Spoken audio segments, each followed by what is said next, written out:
Welcome back. So in this last video, we're actually going to look at applying the models and ontologies.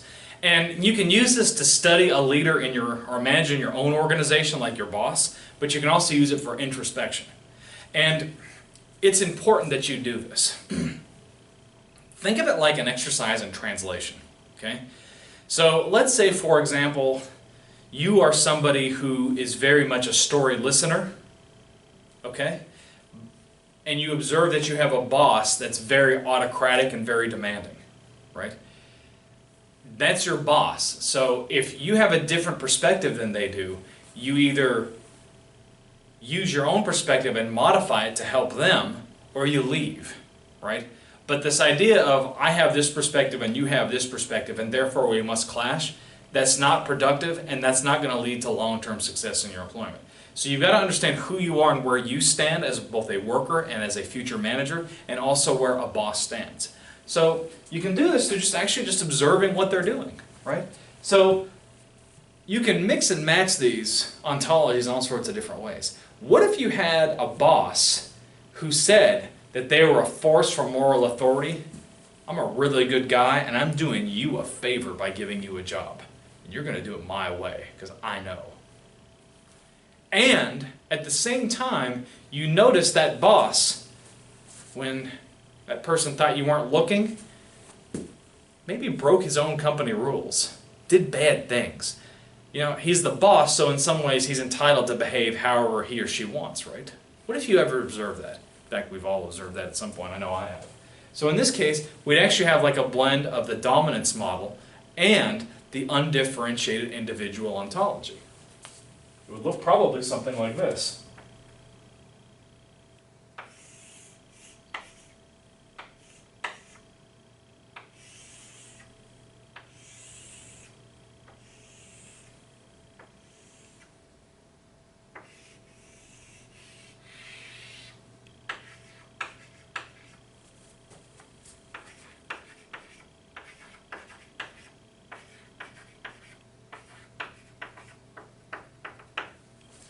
So in this particular case, we could say that the laws of this particular region, this particular country, have created a situation where somebody in your particular organization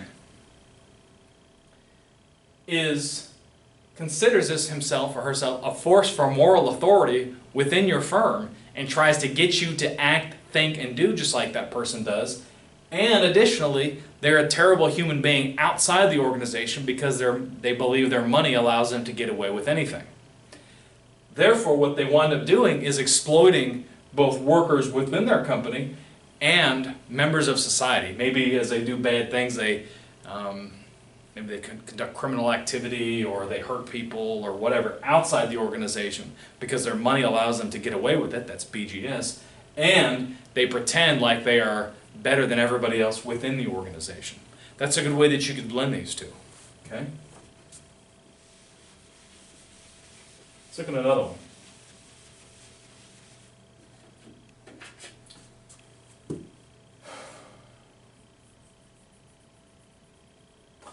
What if we took and blended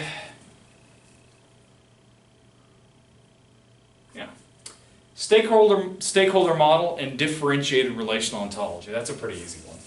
So you take your stakeholder map, you put your company at the center, okay, you as the manager, and you look at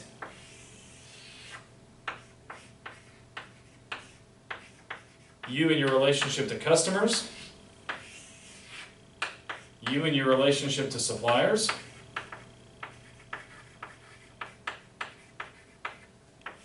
you and your relationship to